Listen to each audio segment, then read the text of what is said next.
বাংলাদেশে কি করেন আর না করেন সেগুলো ভুলে তারপরে আপনাকে ইউরোপ আমেরিকায় আসতে হবে। আপনি যখনই রাস্তা পার হতে যাবেন আপনাকে অবশ্যই রুলস মেইনটেইন করতে হবে। যখন দেখবেন সবুজ বাতি জ্বলতেছে তখন দিবেন আপনি খিচ্ছে একটা হাঁটা।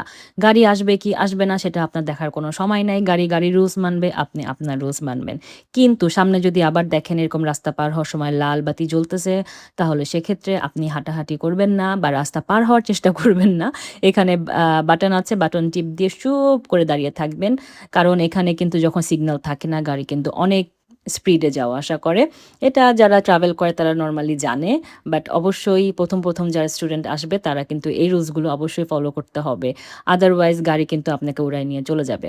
সো এর মধ্যেই কথা বলতে আমার বাতিটা লাল থেকে সবুজ হয়ে যাওয়ার অপেক্ষা করছি। আমার বাতি লাল থেকে সবুজ হয়ে গেছে। এবার আমি দেব একটা খিচ্ছে হাঁটা। লাল বাতি যখন সবুজ হয়ে যাবে তখন আপনি চোখ বন্ধ করে হাঁটা শুরু করবেন। আপনার কোনো ভয়ের কারণ নেই। আর গাড়ি দেখারও কোনো দরকার নেই। কিন্তু এই সবুজ বাতি যখন জ্বলে নিভু করা শুরু করে তার মানে এটা আপনার জন্য একটা সিগন্যাল। আপনি তাড়াতাড়ি রাস্তা পার হন, আপনার সময় শেষ।